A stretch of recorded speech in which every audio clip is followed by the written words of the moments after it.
Hello everyone. I thought I'd make an instructional video about how to make a simple outline for a 3-paragraph essay. The topic of the essay is an inspirational person. So the first thing you have to do, of course, is think about who inspires me, who do I really admire? And in my case, it's my grandmother. The next step is to think of some details. So you ask questions like, why am I inspired by my grandmother? What is so remarkable about her? And at this point, you don't want to get too worried about organization. You can just do what we call brainstorming. Just randomly think of things that you remember about your person and want to talk about. So for example, I remember my grandmother's courage.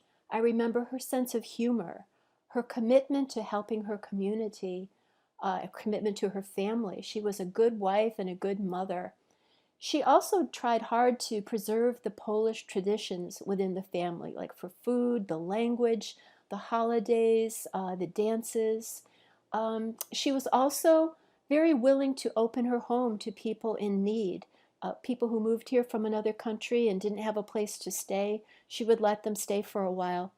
She actually would hide people from immigration if they were not here legally. She had a secret room under her living room. And finally, she was very thrifty, very practical. She didn't have a lot of money when they were first married and moved here, but she knew how to live pretty well on not very much money, especially during the Depression. So what we have here now is a group of ideas that are not organized. They're just kind of random things that I could remember. The next step is to organize these ideas. So let's try to think of some categories that we can group these ideas into. One category might be personal qualities, personality characteristics. And when I look at these ideas, I can say, well, courage is definitely a personal quality, and sense of humor is a personal quality, and maybe being thrifty and being practical is also a personal quality. Now, when I look at these other memories that I have, I think I can find a category related to family, family values. For example, she was a good wife and mother, very committed to her family. And I remember how important it was to her to keep those Polish traditions alive within her family. And then the last two ideas seem more related to the community and her service to the immigrant community. Uh, so she put a lot of time and effort into helping the immigrants, the Polish immigrants in her community, and even went so far as to open her home to people who needed a place. So now we've grouped our ideas into categories. The next step is to think about what would be the best sequence to talk about these categories. And we need to make this a reason. So we don't want to just randomly choose one and then the other and then the other. So for me, I think I want to start with the personal and then gradually move out to the broader category. So the first category is the personal quality. One out from that would be the family. That's the next sort of bigger category. And then we have the community service. So now we have a good sequence of events, the personal, the family, and the community. That makes sense. It's sensible to arrange the categories that way. So now we have our ideas organized. We can turn these into an outline. So an outline just looks something like this. We usually use formatting to show the relationship between the ideas. So the main idea here is inspirational qualities of my grandmother. And then I've got number 1, number 2, number 3, personal qualities, number 2, family values, and number 3, community service. And then underneath each of those, I have subcategories: courage, humor, thrift. So the formatting of your outline shows you the level in what we call a hierarchy. Some are the higher ideas and the smaller ideas, finally down to the details. All right, now if we were just writing a 1-paragraph essay, we'd be done with our outline, right? All we would need is a good introductory statement and a concluding statement, and we could start writing. But we're not. We're writing a 3-paragraph essay. That means we need to outline our introduction and our conclusion as well. So let's see how we would do that. All right, so I'm going to put all of our inspirational qualities into one box just so we can have room. And now we have to talk about, we'll call that the body. And the next step is to talk about the introduction.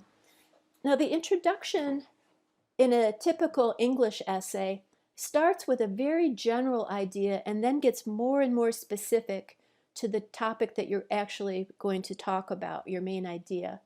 So in the introduction, we start with something that is called a hook. A hook is a statement that gets the attention of your reader, makes the reader curious, makes the reader interested in what you have to say, makes the reader keep reading, keep reading.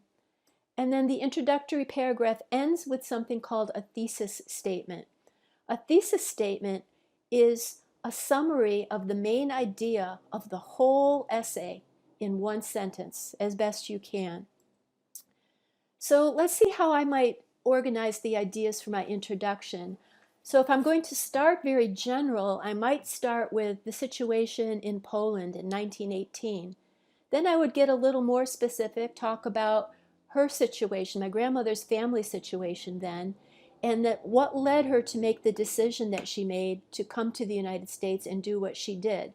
And then I would end with a thesis statement, something like, I have always been inspired by my grandmother's courage and her commitment to family and community. All right, so now we can take these ideas for the introduction and we can add them to our outline. So here's our outline of the body, and now we can add to that the introduction outline. Point number 1 is about Poland. Point number 2, my grandmother's family situation at that time. 3, the decision she made, what did she decide to do, and then my thesis statement. Now here, some people at this point get started by actually writing out the complete thesis statement, and that might be a good idea to help you focus if you want. It's not necessary, but you can do that to help you. All right, so we have 2 paragraphs outlined, our introduction and our body. Now we just have to outline our conclusion.